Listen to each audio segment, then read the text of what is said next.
Hello, and welcome to The Kosh. I'm your host, Timber Smith, and The Kosh is a podcast that spotlights people from the surrounding Oshkosh and Fox Valley area who are interesting. Yes, I normally actually read that, and I totally didn't read that. I just threw it off the top of the head this week, Kosh listeners. How are we doing today? Good morning, as always. Let me give my normal report that I like to give. It's a nice day. It's a little gloomy. I'd like sun, but it's not cold and it's not snowy. And I believe that we have the hints of spring, and I'm super excited about the hints of spring. We got treated the other week with warmth for a whole week. And as much as I love being blessed with that, it's sad when Wisconsin takes it from you. So Wisconsin, those Wisconsin gods out there, can we just kind of bring the warmth back? There's something beautiful about high 60s, 70s, and low 80s. That is beautiful stuff. So I'm hoping that it comes back. Well, it's that time. And Kosh listeners, I think you know what I'm going to say. I do not know how I get all of these amazing guests, but yet I continue to get amazing guests. And this week's conversation, I think we're going to learn today. I already know we're going to learn today because just where we're going to go with the topic, I don't know. And I always like when I have guests who are going to talk about something that I'm not familiar with, because it just gets me excited because, it helps. It's adding a layer to who's in our community and understanding who we are, because it's nice to know who our neighbors are. And then secondly, I like to learn. And Kosh listeners, I believe you all are people who like to learn too. But without further ado, this week's guest is Barb Nelson. Hey, Barb. Hey, good morning. Thanks for having me. Good morning. How are we doing this morning? We're good. And that weather was a tease. It was a good tease. Oh, but it was. But then when it got slapped away from us, it was kind of like, mean tease. It felt like that when we came back to snow and dreariness. Yes, it was no, not really. But right now, this doesn't feel bad. This does not feel bad. Let's just keep it this way. I'm good with this. I agree with it. Hopefully this sticks around for a little while, and I'm excited. Like, if the next 2 days are kind of like this is good enough to go out and go do something. I agree. I agree. All right. Well, Barb, can you please share a little something about yourself and what is your connection to the Kosh and the surrounding Fox Cities area? We moved to Oshkosh 17 years ago. Hubby brought us up here. He has been in retail his entire life, and he was promoted to district manager for the state of, pretty much the state of Wisconsin was his territory, and we kept looking around, and we landed in Oshkosh, and we just love it here. Oh yeah, fabulous. That's when you get to choose the whole state and choose here. That's pretty cool, right? I do. I think so. Mm-hmm. We love it here. I do think a lot of people actually just don't know how cool Kosh is. So 17 years. What have you found about the Kosh? What do you like? Yeah. The friendly people comes first. The school district was another big one for us. At the time, we had a 6th grader, so transitioning into middle school. So we got pretty involved with the school districts. And she had a very good education here, so that was really important to us. So there's a daughter. There's a daughter. There's also a son, but he was freshman in college. He came up here with us too, but his education was pretty much completed. But yeah, there's a boy and a girl.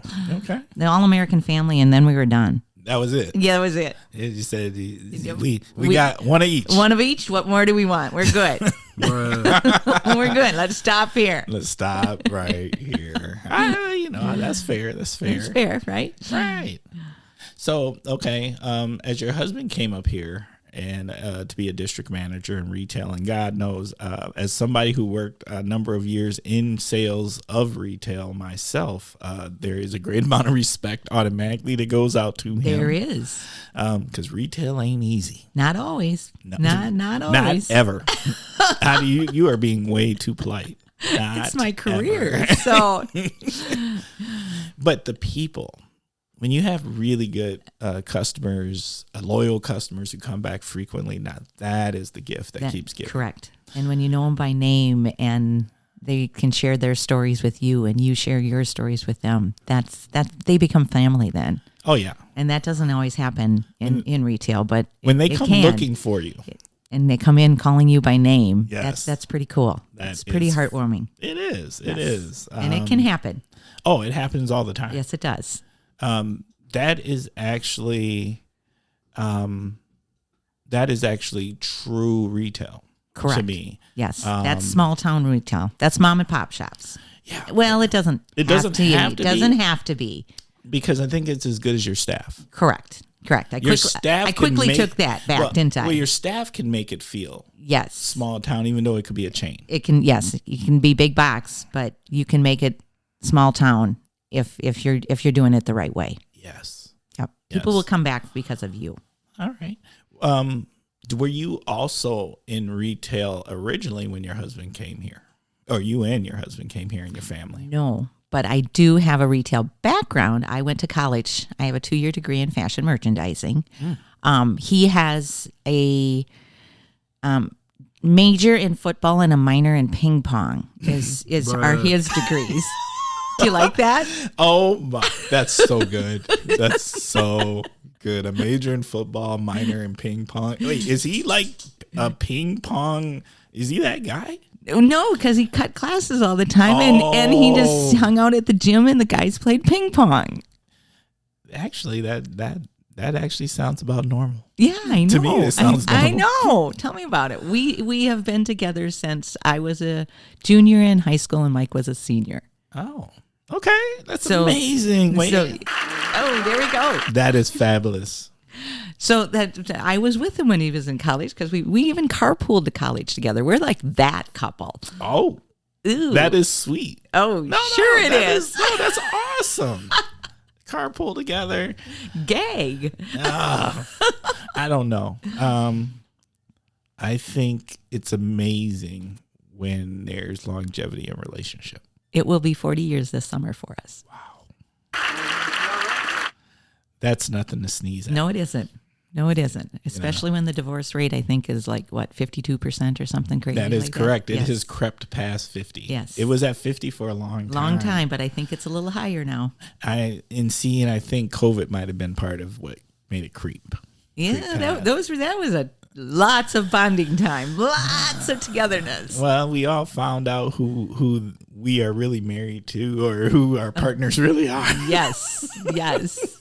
Yeah, that was a struggle in more ways than one. Yeah, well, good stuff too. Yes. I do think there was some really quality stuff that started happening again, like we actually eating together. Yes, you took the words out of my mouth. We actually had meals together, and that's I can't tell you. We were a family who didn't necessarily.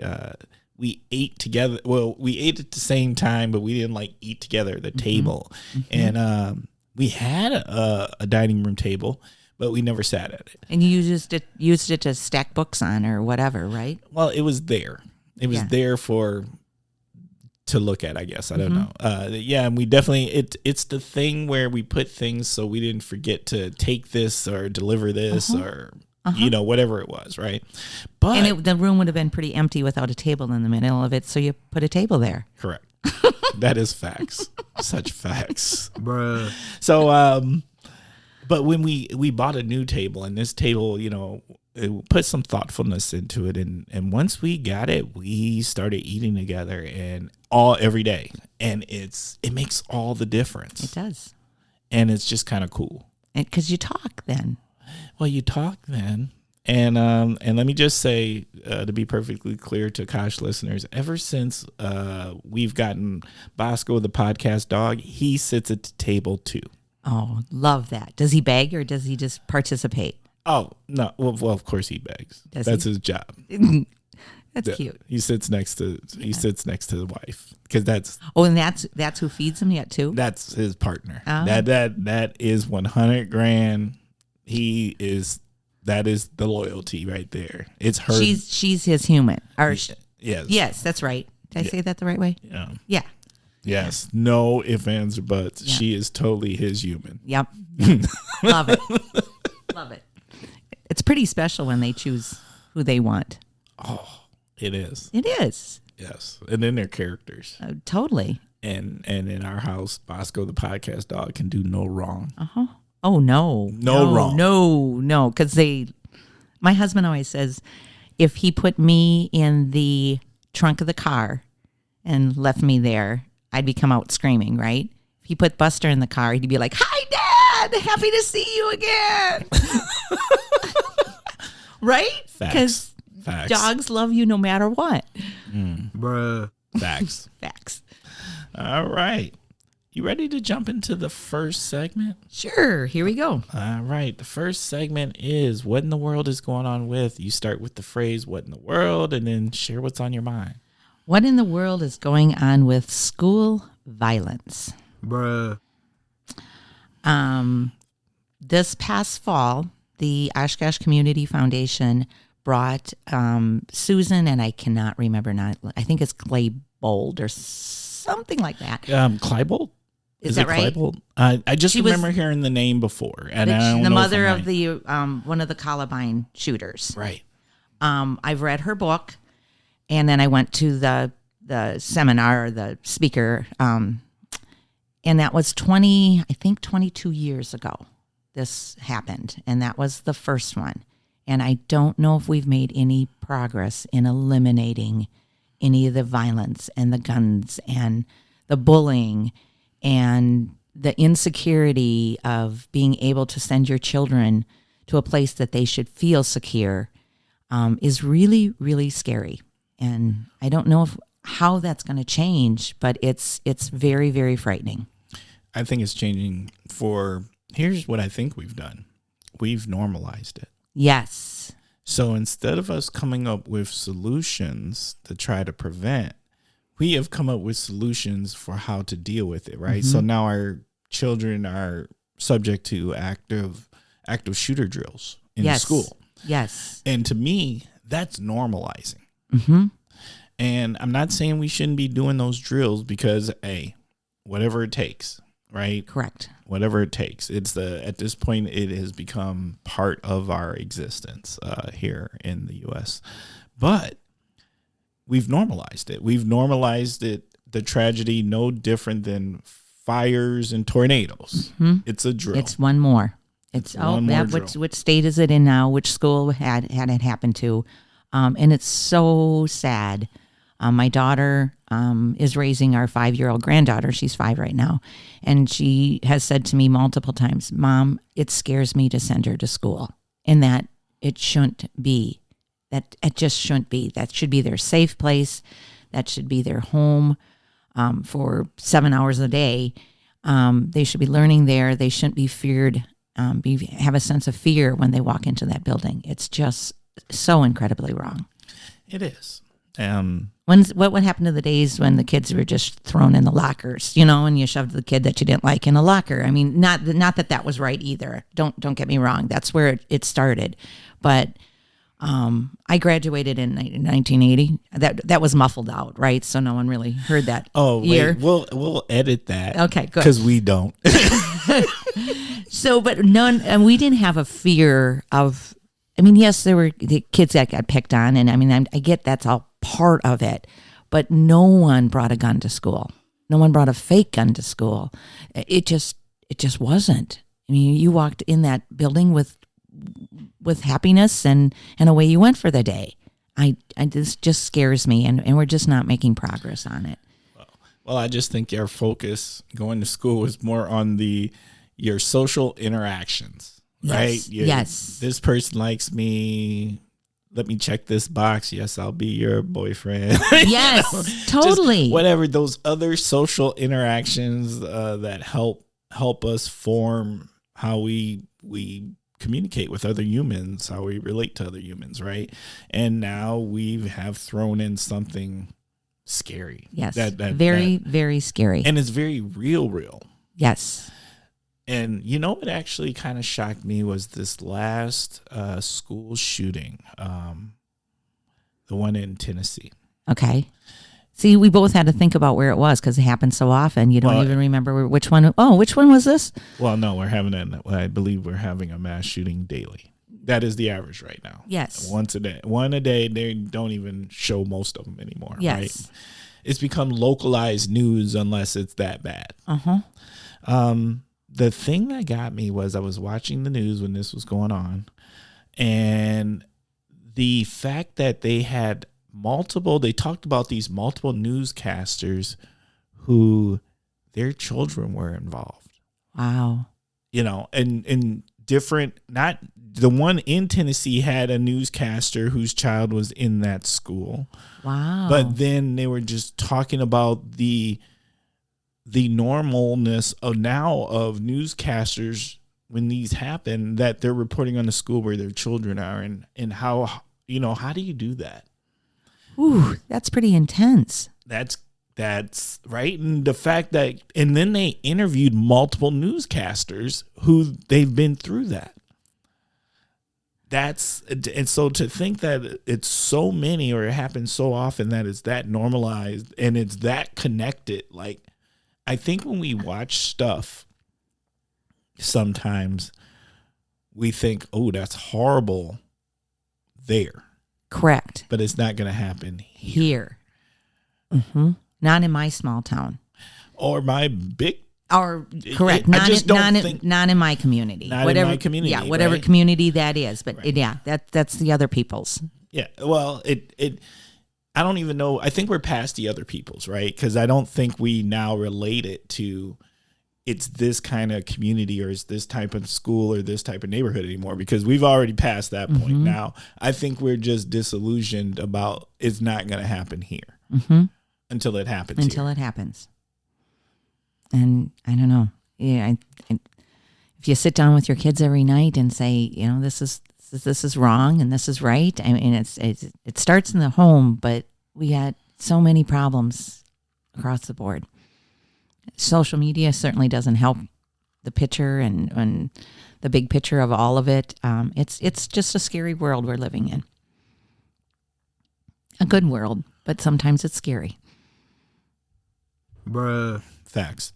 I was just thinking, took this pause to think to myself, like, I do believe that us as people, as neighbors, as community, and when I say that, I'm saying this in a really broader sense, not so localized.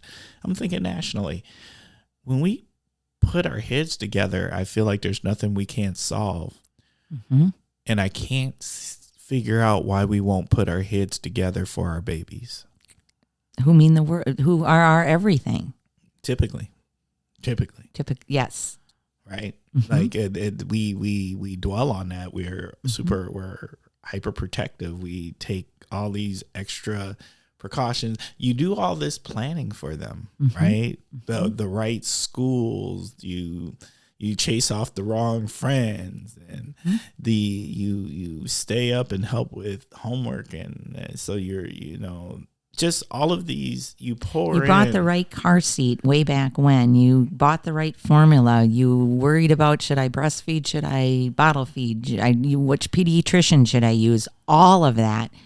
And then you send them into this place that may not bring them home.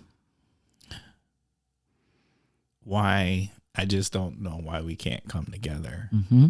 Because I do think we can solve it. I don't think there's anything we can't solve when we come together. So I don't know. Ooh, that was a good one. Did you like that one? That was kind of heavy, wasn't it? Yeah, well, second question in, and it's pretty heavy. Well, that happens though. Okay. Well, I'm not going to lighten it up. Okay. All right. Because I'm going along the lines, and these two hold hands. So my what in the world is going on with people shooting innocent people because they're just so scared. And what I'm thinking of is this young man who rung this gentleman's doorbell, and he shot at him through the door because he was just a young black kid. Rung the wrong doorbell. You know,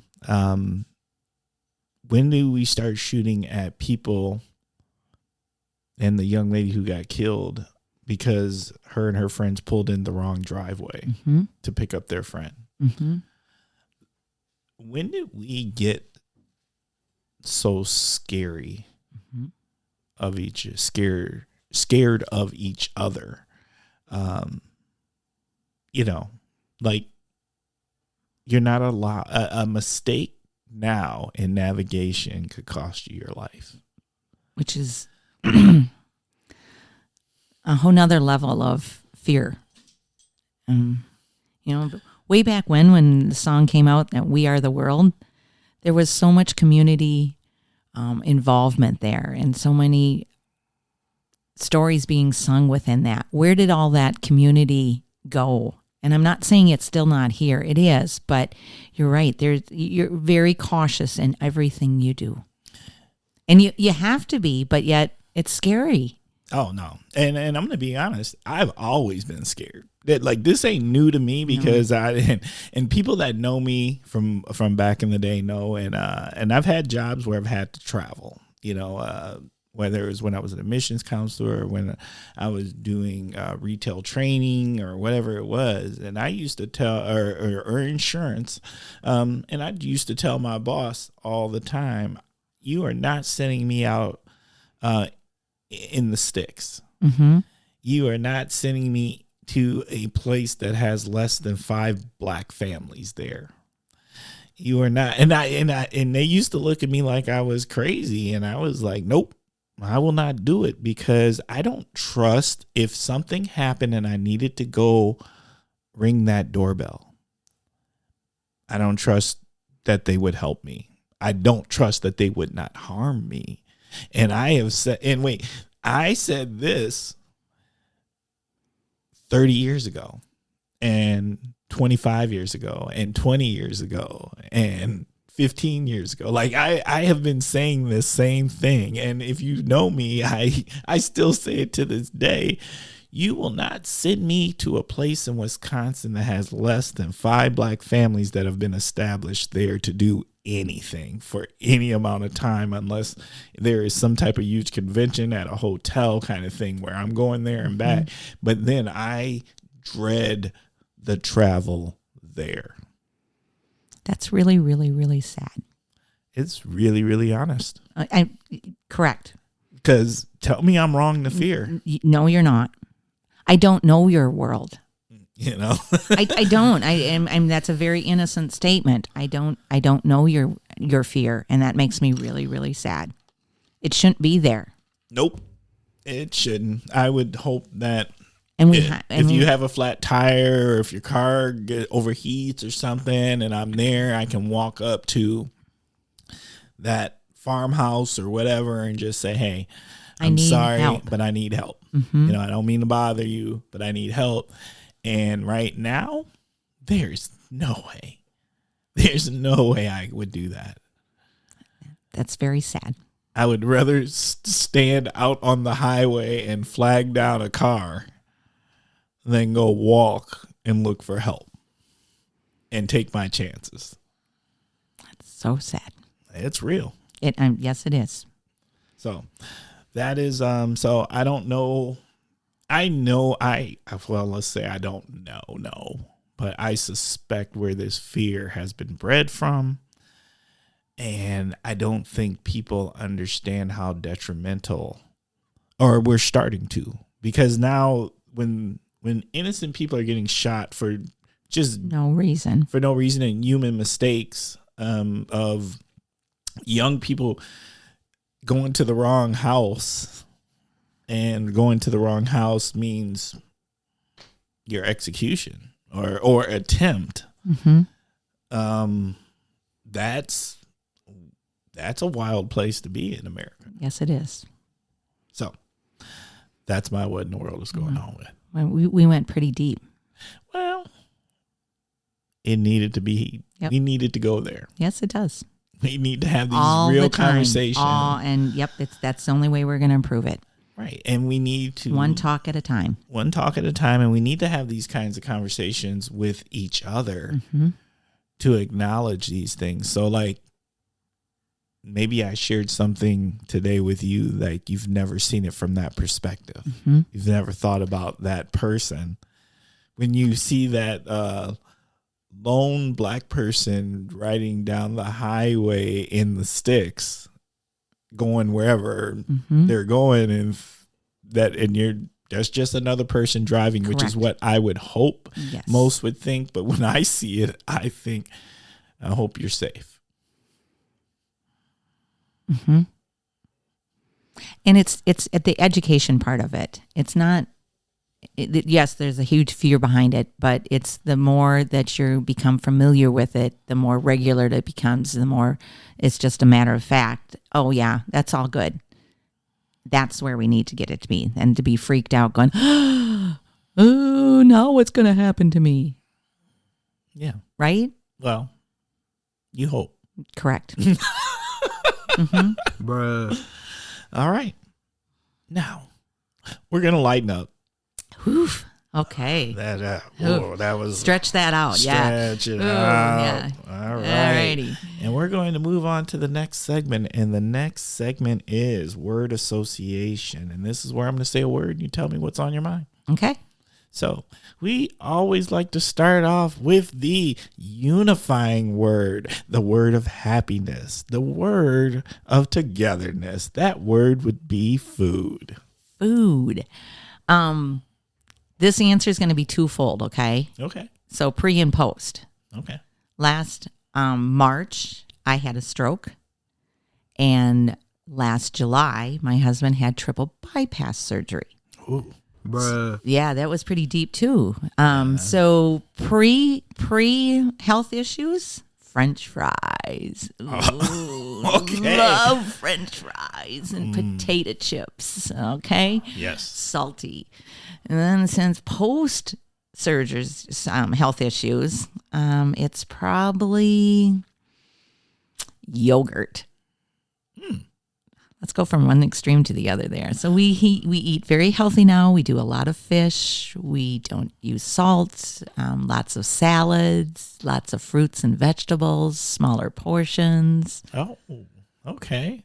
That's our food life now. All right. Well, I'm going to ask the question for pre and post. So pre, what were the favorite fries? Were they the McDonald's fries or did you make your own fries? Oh, no, McDonald's fries. Those are the best fries. They are. Well, as long as they're hot.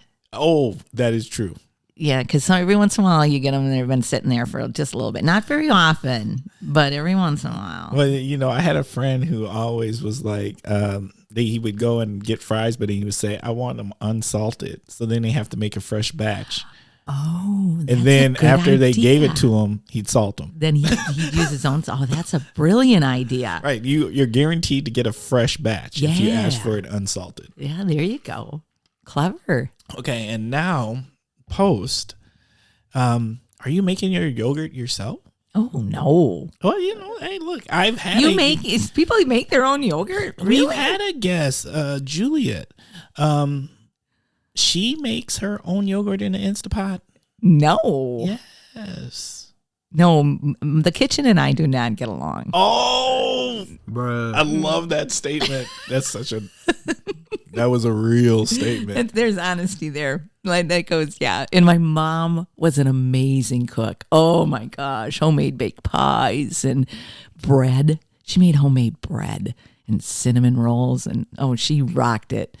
But she was a horrible teacher, at least for me. And then she passed away of dementia. And I said to her at one point, Mom, you were such a beautiful cook, but you just didn't teach us very well. And she said, well, maybe you were a bad student. Oh, yeah, right? I'm like, oh, Mom, I knew you were in there still. you said, so you're saying that was definitely her zing. She likes the zingers. Oh, yeah. She throws the zinger. She did. Yeah, that was great. So she rocked the kitchen, but she did not rock cooking or teaching. So I know the kitchen and I just don't get along. That's fair. So no homemade yogurt for me. It's little packets and a little draw lid. Yeah, they were all good. Cocktail or beer? Oh, cocktail. Ooh. No hesitation there at all. What's our fave? Oh, screwdriver. Yes. That didn't make it either pre or post. We stuck with screwdriver both ways for health issues had nothing to do with my drink. Okay. Yes. See, that used to be my go-to until I got old enough and I learned about heartburn. Bruh. Oh yeah. And so now I had to give up the juice. I used to drink a ton of orange juice. Like it was my favorite. Yeah. And now not so much. Not so much. Yeah. No, I'm staying true. It's a screwdriver for me. All right. Concert. Two-part. Just went to Carrie Underwood last September.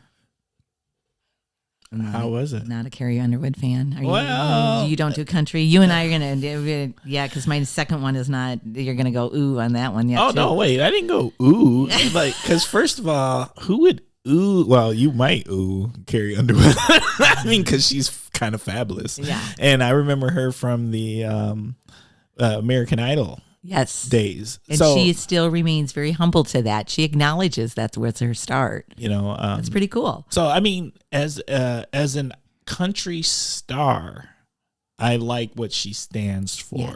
Yes. 100%. Yes. She seems pretty cool. Yes.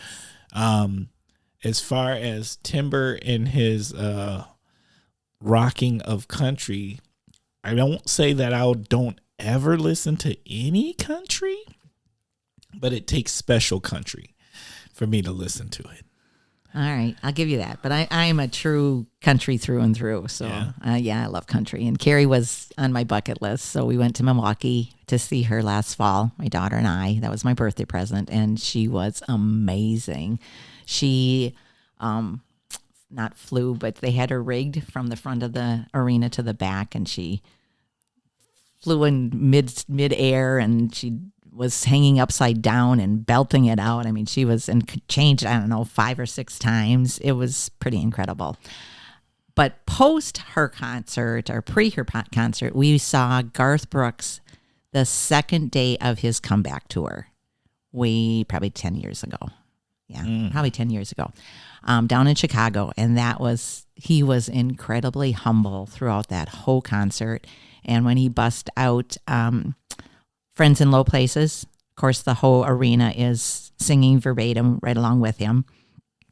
And he stops at midpoint and truly is near tears saying, most of you in this audience weren't even born when this song hit number 1. And yet you're out there singing it word for word. He is a multi-billionaire or whatever he is. And to be so humbled by having his fans appreciate him that much. That was pretty cool. I will say this about the perception that I have of country artists. They seem to maintain an identity that seems very down to earth. Yes. And there's something to be said for that. Mm-hmm. I could get that. I could get down with that. Yeah. Yep. So those are my 2 favorite concerts. Okay. Shop local. Ooh. Oh. Ooh. This is near and dear. You introduced me just as name, but not as my profession. So we own Brinkley's Boutique at 419 North Main in downtown Oshkosh. So if you're going to shop local, there's your store.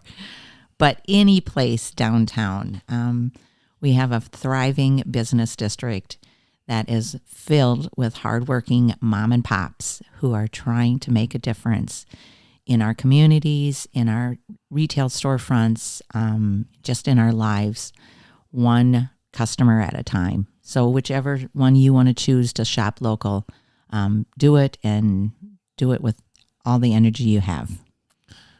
What are you selling, Brinkley's? We sell women's apparel, sizes extra small to 1X, and accessories and a few token gift items, but it's pretty much clothing, full price retail. Okay. What I'm wearing. Oh, see, you came and Gosh, listeners, I'm not going to lie. Barb totally came in here this morning and she looked fabulous. And I was thinking, you're breaking the rules of a morning show. No, especially a show that's not a video show. Then I was right on task, wasn't I? You were right on task. So, yep. If that's what you thought, I succeeded. You up the bar. There you go. That works. I love it. All right, that's fabulous. Okay, entrepreneurship. Again, this is true and near dear to our heart. My husband and I have always dreamed of owning our own shop, and Brinkley's becoming a reality for us.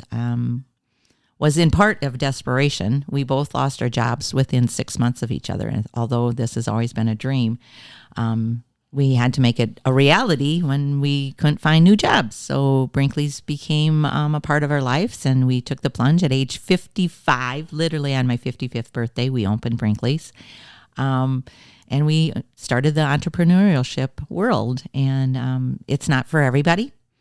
It's not for the weak at heart at all. Your 401k is not contributed to anymore from your employer. Your insurance changes. Life changes a lot. But if it's a dream and you can make it a reality, it's pretty cool to be an entrepreneur. So was this always the end goal, or did this just truly form out of need? Was there always like a little underlying dream of like, one day we're going to have our own? Always.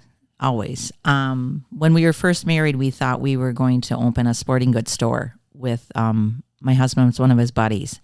And we talked for the last 40 some years, well, probably 35, because we've been open 7 years now. So whatever. We've already talked, if that had happened, where would we be?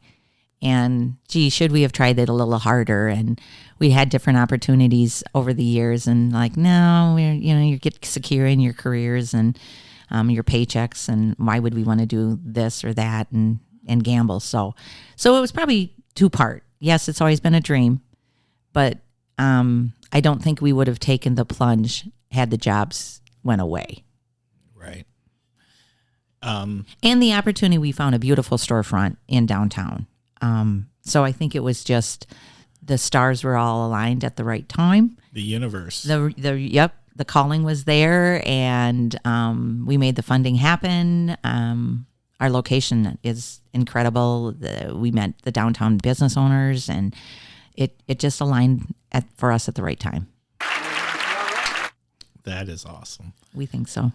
I want to ask, like, who's your standard customer? How do they find you? How did they learn about you? Well, in the beginning, you just threw up your door and you did a grand opening, and you hoped and prayed and hoped. We have a very good following on Facebook. Okay. We're awesome. Close to 5,000 followers. So whoa. I know. Woo. That's serious. Yeah, I think so. So they find us that way. We do a Thursday night live. It's the Mike and Barb show at 6 o'clock. And that has quite a following. We have between 30 and 50 viewers watching us every Thursday night. Oh, do you got a YouTube channel?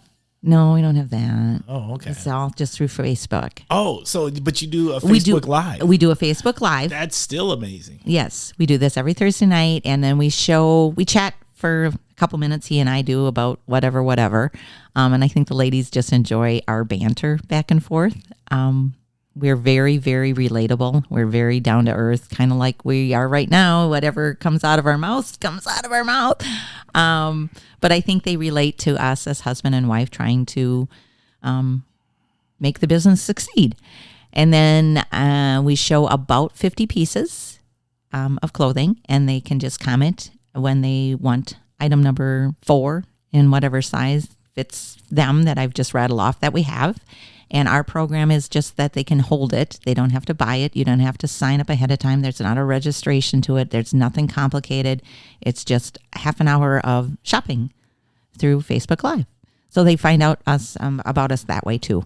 That's amazing. Yes. That's such a great idea. I know. It works. That's it works so innovative. it works really. This was pre-COVID for us. Okay. Lots of boutiques did it in desperation mode of COVID, but we had already tried it about a year before that. So we had the system down, and then it kind of just blew up over COVID time, and then we're blessed to have it keep going. I just love that idea. That is really innovative. We have, like you, we rarely can go in town somewhere without someone recognizing us. I saw you on TV. It's like, well, no, you didn't see me on TV. You saw me on your phone, but I'll take it. It's good. Oh, that's good. I was in festival the day after the Carrie Underwood concert, and I'm in line waiting to get checked out. And the lady behind me says, "Did you like the concert?" And I'm like, "You were at Carrie Underwood's concert last night." And I'm like, yeah, I was. And I had, we do daily posts, and our Facebook following is incredible. That is awesome. Isn't Actually, it? I love those interactions. It's like, oh my God, it's so humbling and rewarding and all those wonderful words that go with it, right? It means the world to me that people pay attention. Yes. Because they don't have to. Yes, and they care, and they right. want you to do well. Yeah. It's pretty cool. Yeah. I know exactly where you're coming from because it happens to me.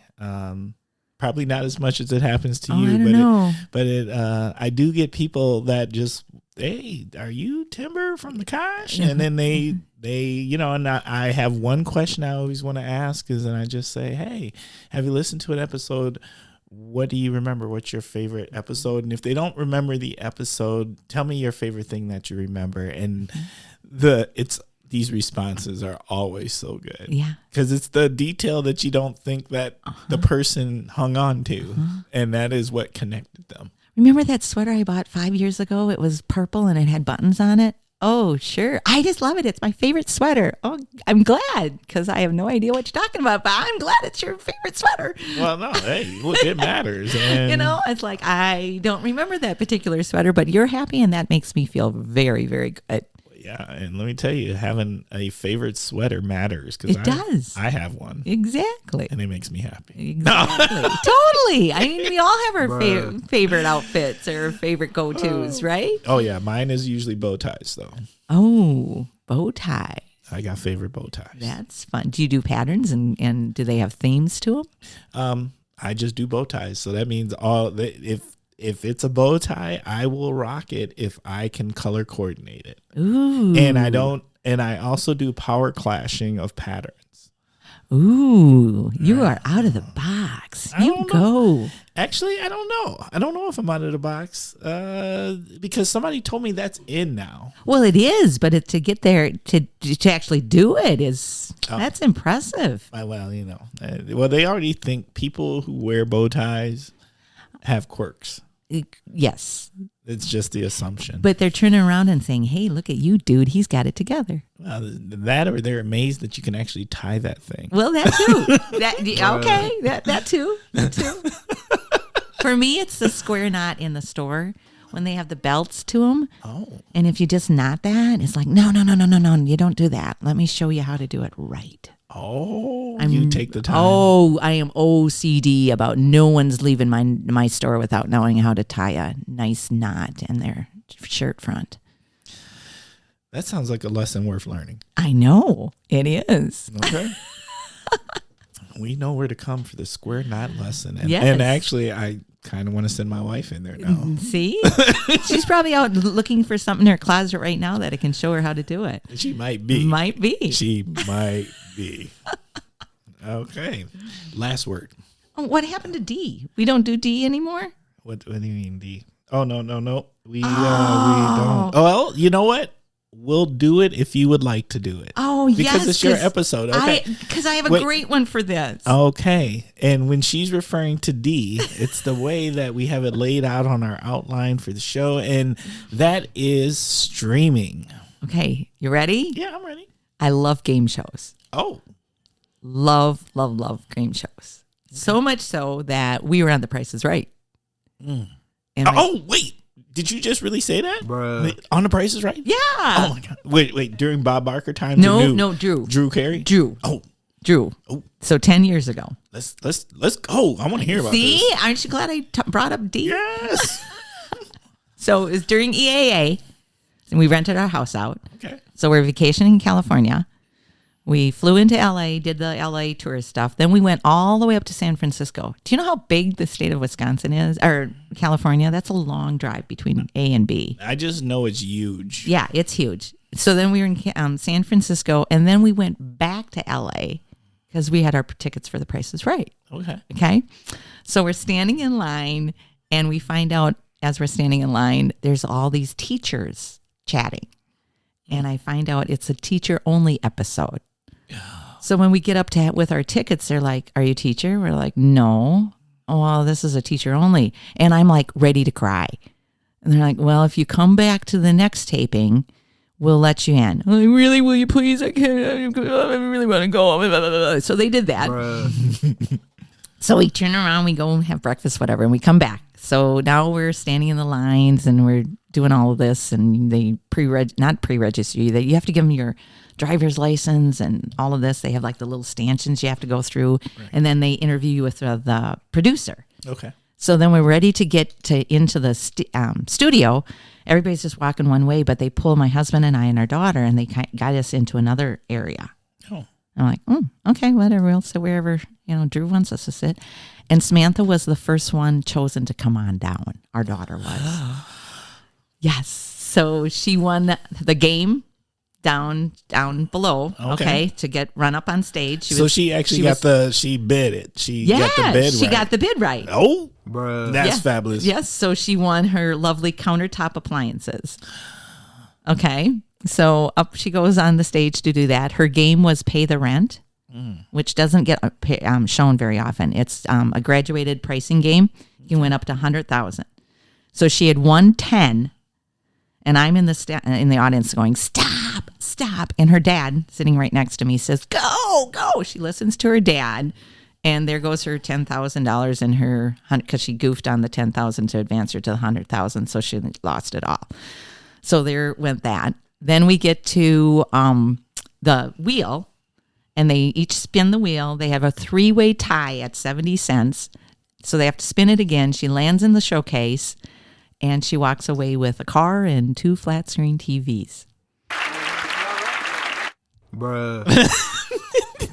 So she won 30, I think it was like $28,000 value. And we won $6,000 in taxes, is how I always say it. Right. So, but it was a lifetime story and a great memory, and a great answer to this question. Oh, no, that's huge. Right? Yeah. How many other of your guests have answered that question that way? Well, no one else has told me they've been on The Price is Right. I'm not going to say no one else has done it, but they haven't told me. Isn't that a fun story? No, that's a fabulous story. I know. I'm not sure. See, I think if I made it to The Price is Right, I would do really well. But if I was there with my wife, we would not have a chance. It would be no. Why do you say that? Oh, as far as winning the games? Yes. Oh, okay. Yeah, because we think very different, and it would be the debate on who gets to pick the actual answer. Well, it was my dream to go on. So she was just like she was our daughter, and she was on vacation. So we have to go back. You have to wait 10 years after you win to be able to go again. Oh. So this was our 10th anniversary, so we can go again, but I want to go on now the next time. You're ready. Yeah. She said she can't come this time. And she can't come this time. Bruh. That's so good. So that's what we watch a lot of. We watch a lot of game shows. Okay. I like game shows. I like game shows. All right. Last word. Diversity. The best way I can bring this home is Brinkley's mommy and daddy are in the process of adopting.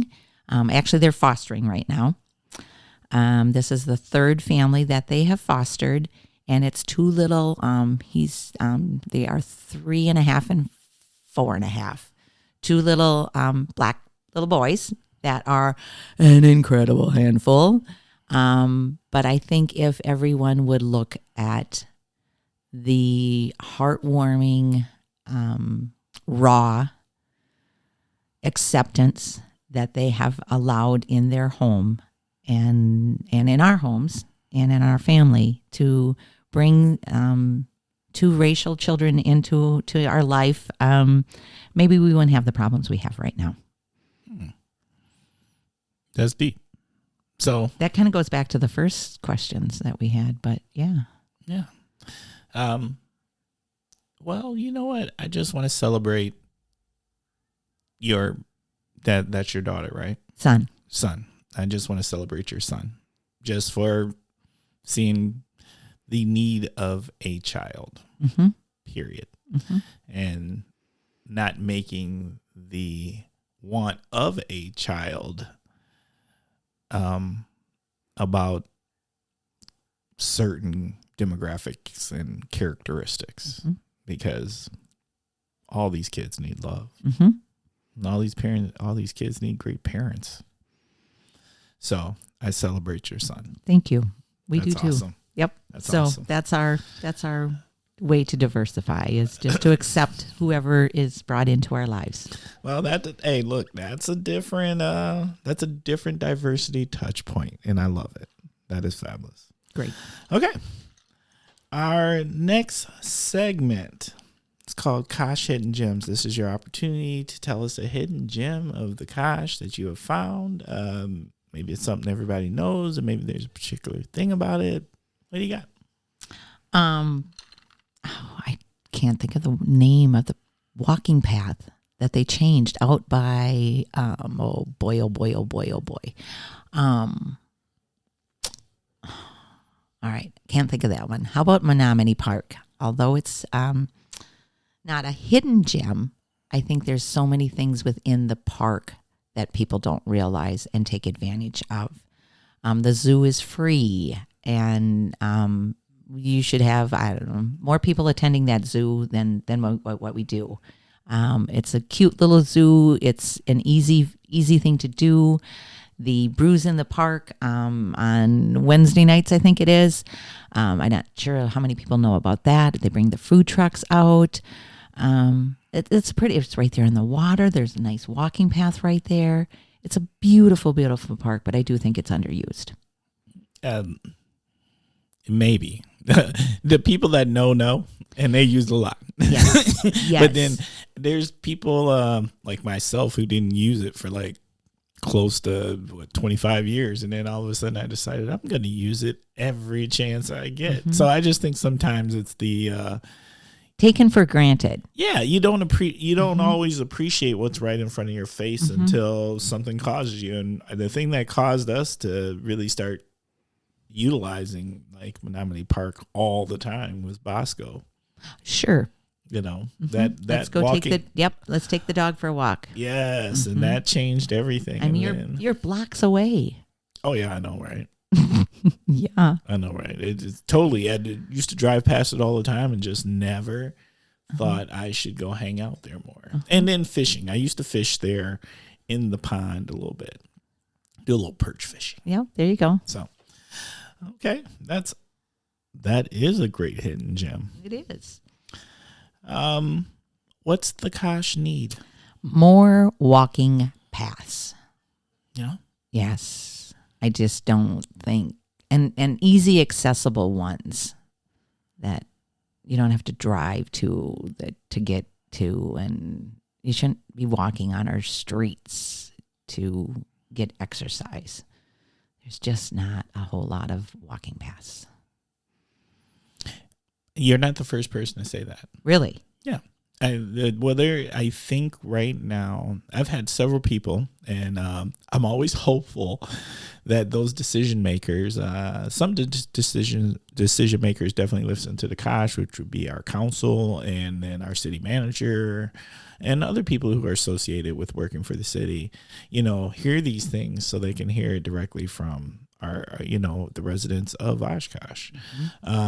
And the other thing I had somebody mention before is, better bike paths, more ability to bike. So I think I like the idea of walking paths, because I would, just walking down the block was one thing, but to actually have a path to actually just go down and walk and a little more scenic. Scenic, yes. It's a pretty walk. Yeah. Which I think we're doing some of that, right? Because some of the stuff that they've starting. built, yeah, along the river, Yes. some of the new trails along the river and stuff. I mean, those are pretty amazing. We moved from Rockford, Illinois, and their goal was to have walking paths that connected the entire city. Oh. So it was, I don't know, a ridiculous amount of miles that you could go. But that was pretty cool. And then they did, of course, 401ks and our 3Ks and not 401ks.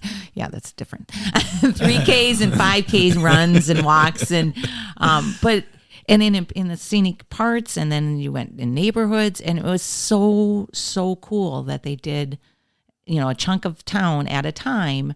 And we've moved 17 years ago, so I don't know if it's a completed project yet or not, but I would strongly assume so. But you barely had to walk out of your neighborhood to get connected with the path. Mm-hmm. And then you chose however long you wanted to walk on it. That was a brilliant idea. I think that would be pretty cool. Yeah. I think we have some natural obstacles that hurt us with that dream, and that might be we are the city on the water. Yes. But the Rock River is in Rockford, so they made it work. They made it work? They made it work. I do believe when we put our heads together, it there goes are ways. back. Yes. It could happen. It could happen. Well, okay. I would enjoy that too. I'm doing a lot more walking. That is my exercise. Mm-hmm. I've not gotten to that point where I feel comfortable enough to start running. So I'll just settle for walking. A good walk is a good walk too. A good walk is a great walk. Yes. Okay. Love it. All right. I think right now we're going to take a little commercial break. Did you know there are children in the Fox Valley in need of hearing aids, but their parents struggle to provide them because of lack of insurance or high copays? I am Juliette Sturkins, audiologist and board member of Here in the Fox Cities, and proud that this small local nonprofit organization has helped fund hearing aids for some 30 kids. Your donation would help more children hear. Visit hereinthefoxcities.org to learn more and to see their smiles. Every child deserves to hear. Okay. We are back, and we are on to the next segment, which is quickly becoming a favorite segment of mine. And this segment is called Story Time. And Story Time is where you tell us a story.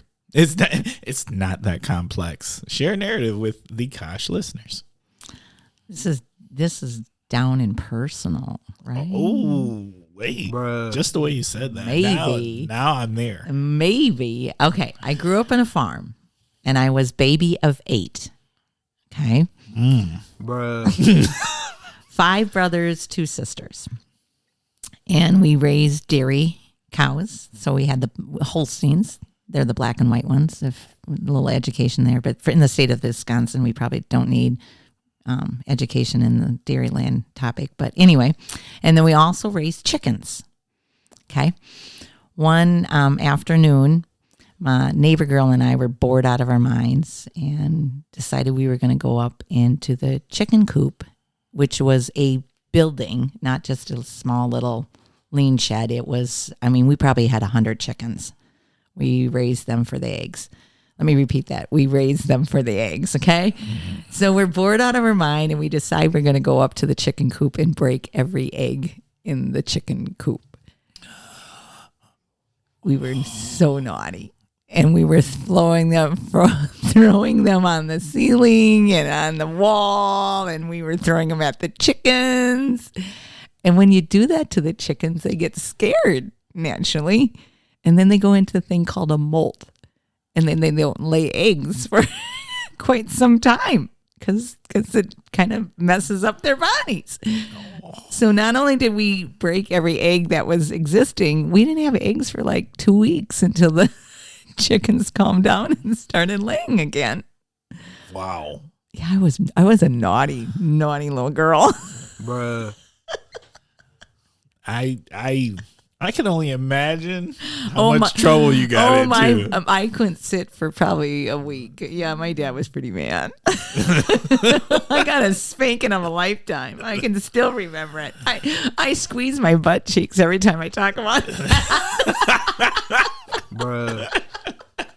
Because I can still feel the pain. No, I feel you. Yeah. Do you like that one? That's a good narrative. And wait, it was educational too. There you go. Because I didn't know anything about molting and chickens. Yeah, nope. And I didn't know what the name of the cows were either. So well, there we go. We were full disclosure on education and a farm story there.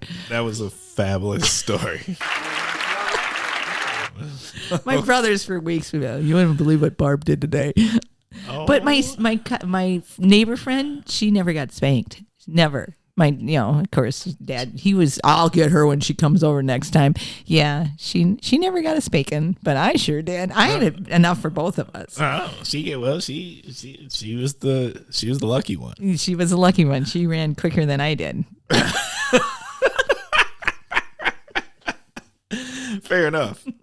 Fair enough. All right. We're ready to jump into, well, Kosh listeners, you know what time it is.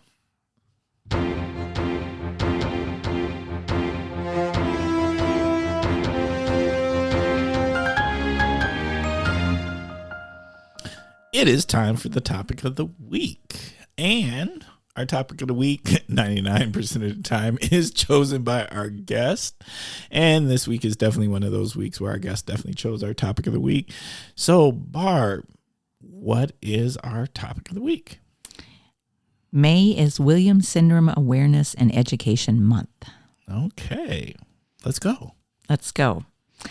Brinkley was diagnosed. Brinkley is the namesake. Let me back up. Brinkley is the namesake of our store at Brinkley's Boutique. She is our granddaughter, and at 11 months old, she was diagnosed with Williams syndrome. Williams syndrome is a rare birth defect that affects both your physical and cognitive abilities. Lots of times there are heart issues. For Brinkley, she's outgrown her heart issues. There can be balance struggles, and certainly academically, she's a fifth grader and probably more like a first grader. So academics are always a challenge for her. The really cool thing, let me back up one more time. 1 in 12,000 babies are diagnosed with Williams syndrome. So it's, like I said in the beginning, very, very rare. Right. But the fun or the cool thing about Williams syndrome is they all have very enduring, loving personalities. Every day for Brinkley is a good day. Most of the days. She has a very compassionate personality. She will talk to a stranger and ask, why do you have the Band-Aid on? Or what happened to your arm if you have a cast on? Or I like your lipstick color. What comes out of her mouth comes out of her mouth. There is no filter, but is very, very compassionate filled. They also can be very musically inclined, but usually self-taught. To take lessons is probably not going to happen for Brinkley. She just doesn't have the academic ability to do that or the patience to do that. But she can belt out a song. She's very easy to learn lyrics and remembers them. Lady Gaga is a favorite of hers, or at least it was. They live in Lafayette, Indiana, so Grandpa and Grandma don't get to see her as much as we would like to, but what we do see is the joy of our lives. So with that, Williams month is the month of May, and we are doing some huge promotions and marketing efforts at the store to promote and create awareness for Williams syndrome in the month of May. What are we doing? The city has agreed. Huge shout out to the city. Yay. Yeah. We are going to light up the waterway bridges in the colors of Williams syndrome. And the catchphrase is light up the water for Williams syndrome. And the colors are red, yellow, and blue. And the light of the bridges will be that for the entire month of May. And then if you go to 3 of the waterway restaurants, which are Fox River Brew, Beckett's, and the Ground Round. We will have posters and table tents displayed in the restaurants with a QR code. If you take your picture in front of the bridge, or you and your animal or something, you can download that. And the restaurants have agreed to give gift certificates. We're going to random draw a winner for each of those gift certificates from... Oh, that's amazing. I know. Isn't it cool? No, that's pretty cool. I know. I'm so excited about it. So that's one thing, and they're just going to download it into our website, and then we'll randomly do that. If you want to take your picture to Brinkley's, again, we're located at 419 North Main. With you in front of the lights, we have contacted and worked with 3 different vendors who have donated gifts for us. I have like over 200 items to give away. Bruh. It's just incredible how generous my vendors have been. With qualifying purchase, so you just have to spend $25 and you will get to choose one of the items that goes along with your purchase. So that's another thing you can do. That's pretty awesome. We're also playing Brinkley's Bingo all month long. You can come into the store and buy 2 cards each week for $20. And then we do Facebook numbers in the morning. We call off the bingo numbers, and they can win vendor items again. Free pair of Liverpool jeans is one of them. A top from Multiples, a top from Neon Buddha, and I can't remember the last one, but it's another lovely vendor out there. I'm sorry. So that's Brinkley's Bingo. We have raffle baskets that we have at the store. You can buy raffle tickets for that. And Brinkley's great aunt has made a beautiful utility bag. Works great for teachers, or it can be a diaper bag for new mommies, and it's all Be Kind material. We have taken Brinkley's attitude of compassion and understanding, and we quoted the B of Brinkley and made it our motto to be kind. So that's where all the be kind part of this that I'm saying is the material is be kind. And then we also will release our Be Kind jewelry piece. Every year we make a piece of jewelry, and this year it's a 3 beaded bracelet that says "Be" with its quoted "Be Kind" on it, and that'll sell for $30. And all the proceeds from that go to the syndrome that Brinkley has, Williams syndrome. Last year when we did this, we raised almost $4,500. Oh. I am so proud of that. And I'm hoping to raise at least 6 this year with the additional efforts with the bridge lights and the awareness that way. And then last but not least, if you come into the store, you can purchase a discount.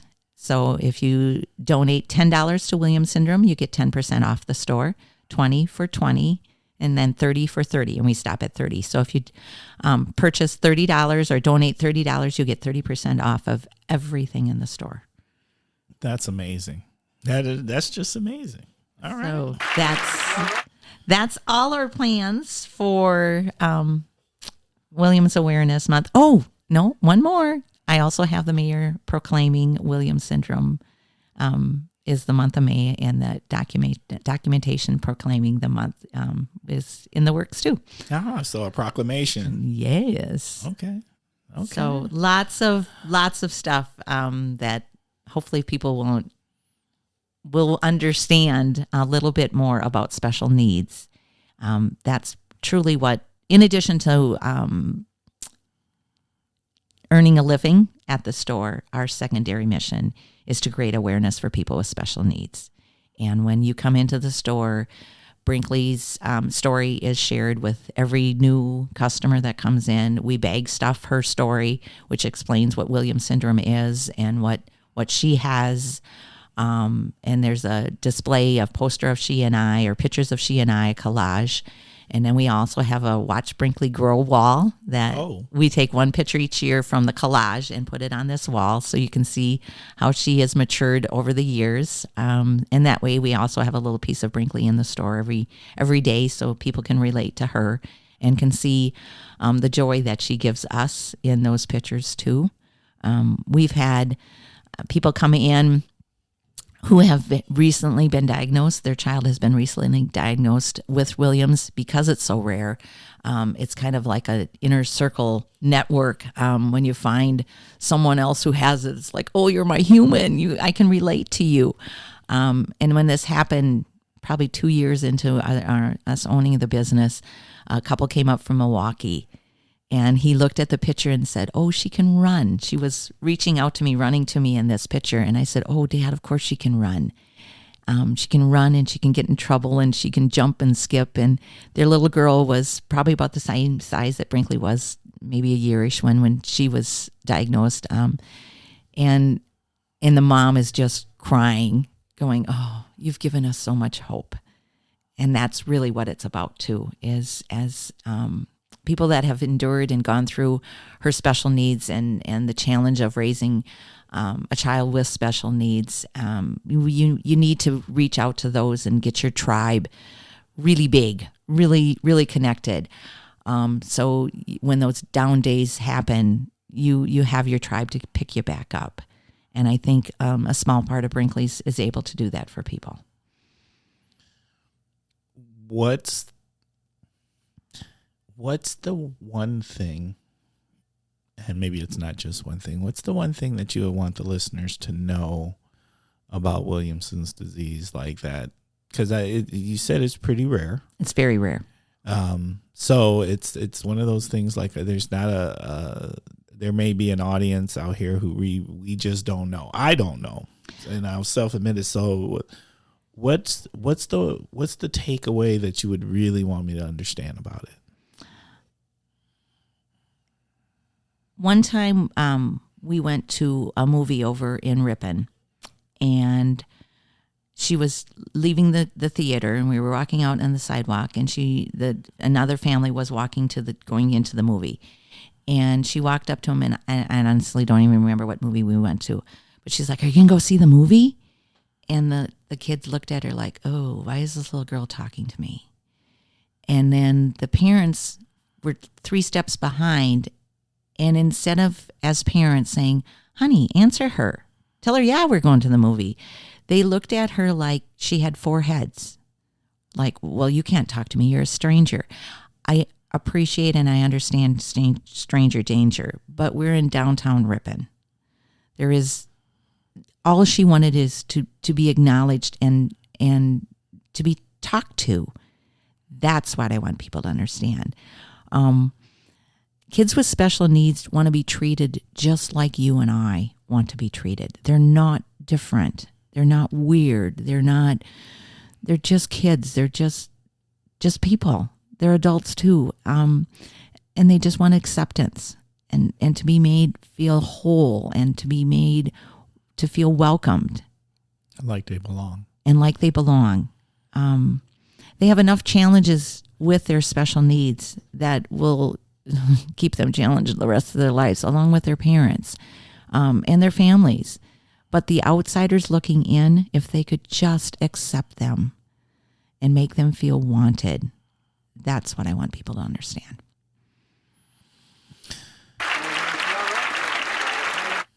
Thank you. Is there any last things that you'd like to share with the Kosh listeners about this? Couple quick other stories. Last year when we had the day, we ended the event the last day of the month of May, so whether it was the 30th or whatever it was on, a lady came down who was diagnosed, was the first Wisconsin resident.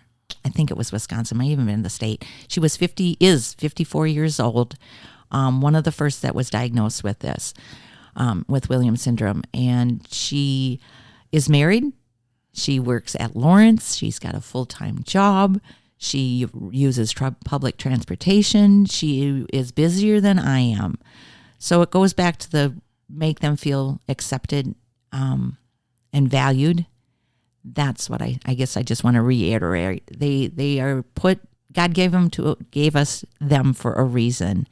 And they fulfill a need for all of us and in this world. And we just need to recognize and be more compassionate to everyone who has a special need. Facts. Okay. Any more narratives? Because you said you had more than one. No, That's that it? does it. Okay. That does it. Well, thank you. No, thank you. So, it is that time of the show. Ooh, see, we're just pressing buttons now. Oh. There we go. All right, Kosh listeners. Thank you for spending this time with us, being part of this conversation, learning with us today. This was powerful. This is good.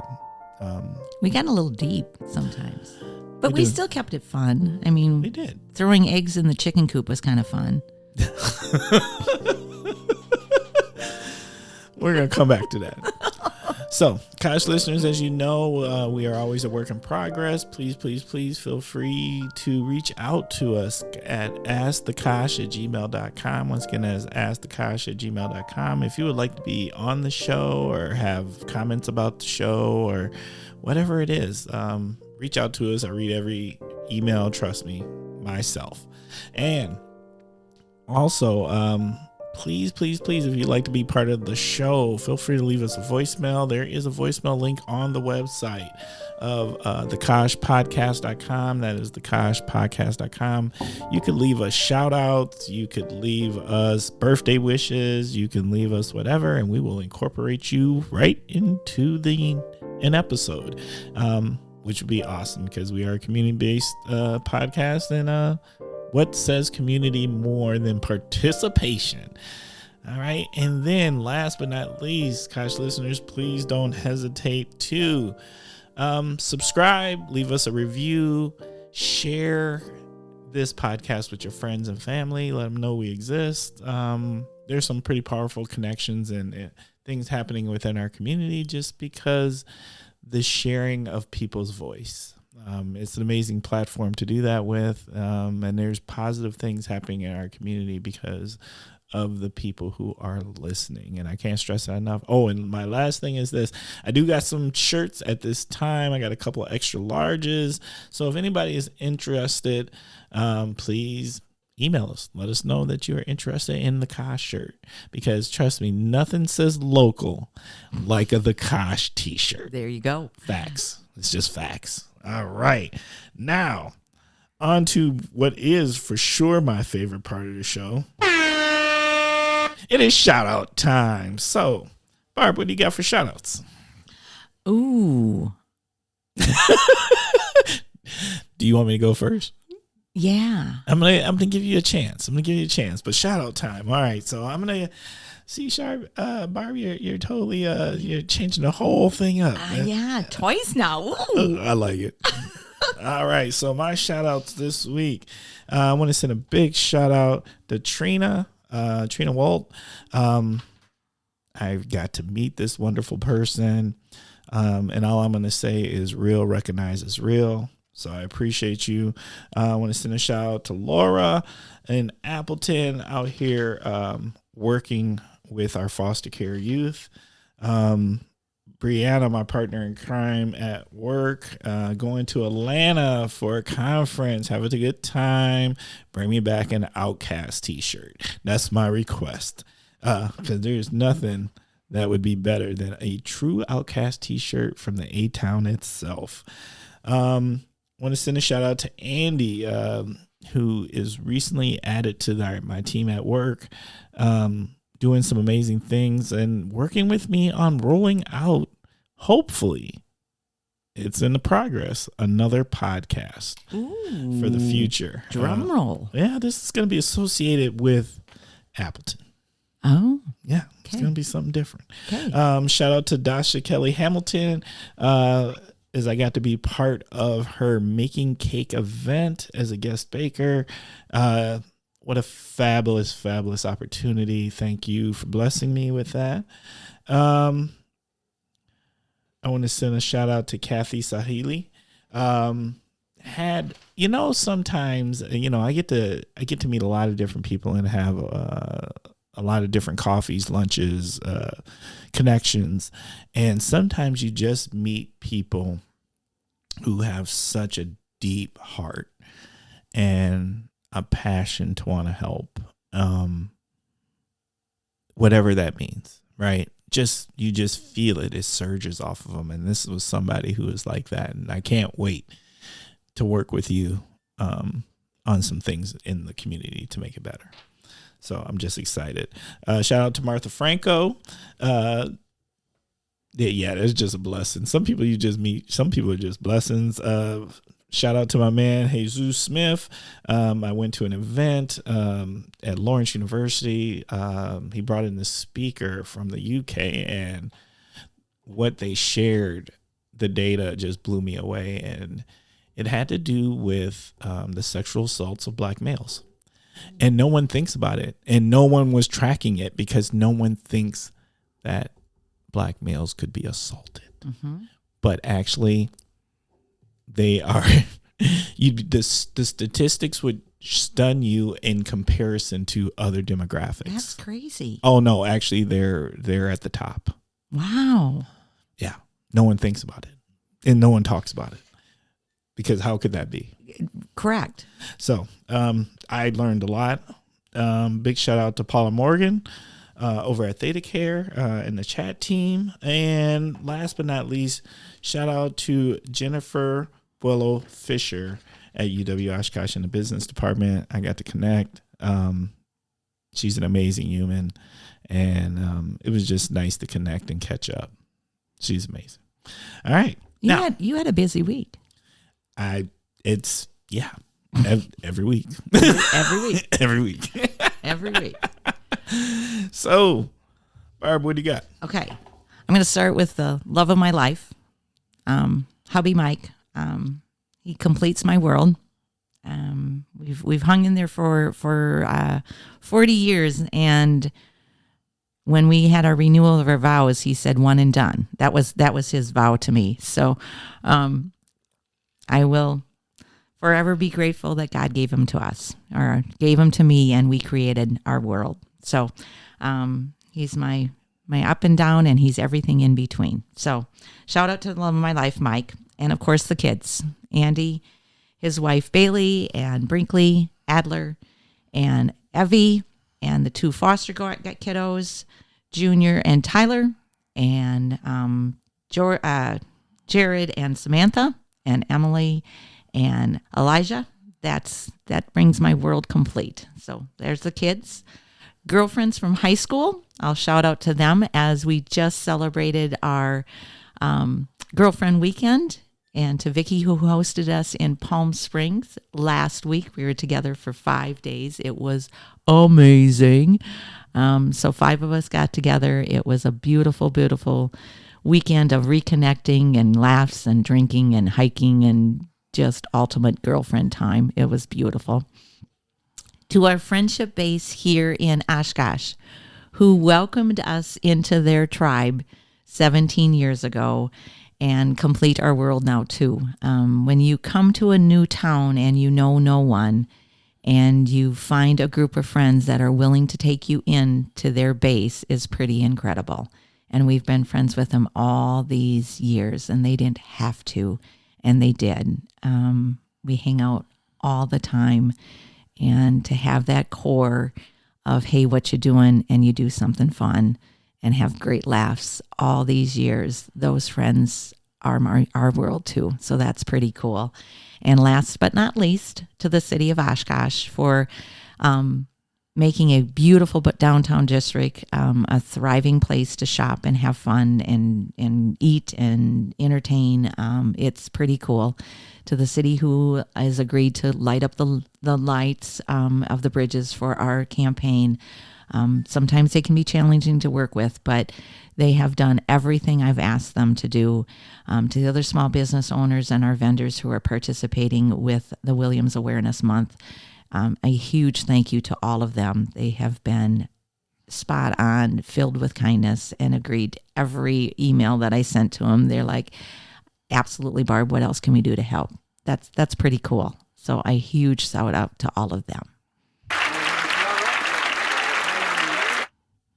Hey, Barb. Hey. You didn't have a short list either. No, I didn't. No, I didn't. No, I didn't. All But right, so I was able to make my notes as you were talking about all yours. And I'm like, ooh, yeah, I need to shout out to these people. They're my life. No, the shout outs are important. And here's the thing.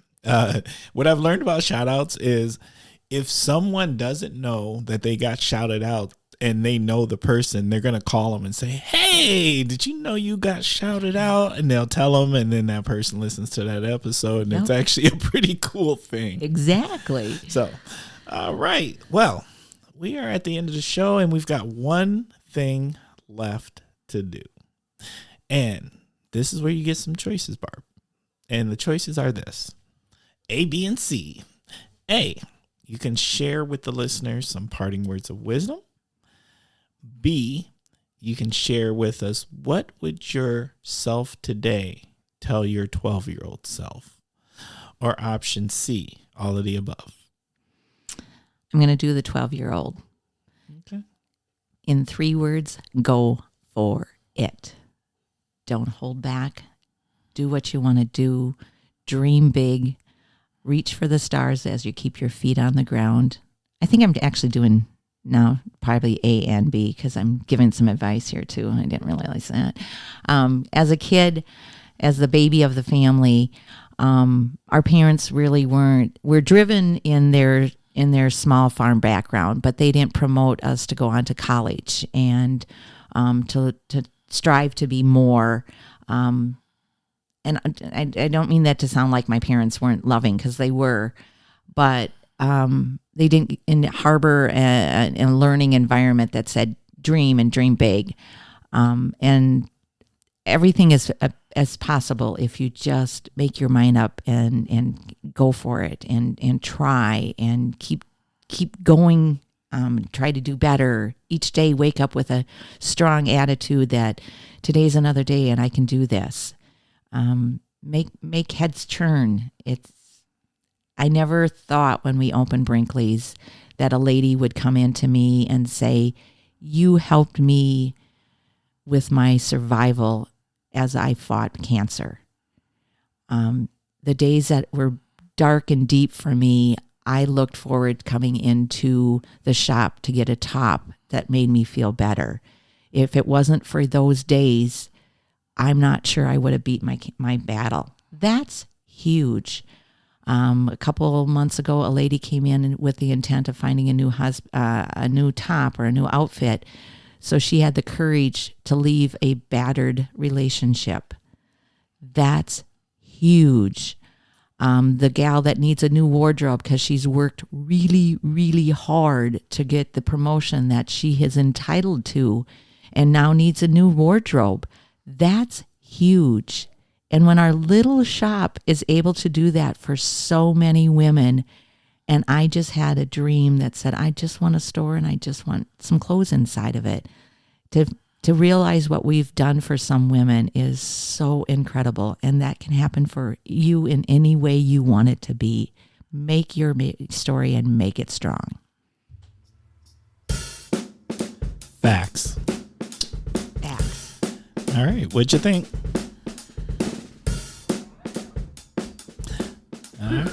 Ooh, that's it. That says it all. Woo.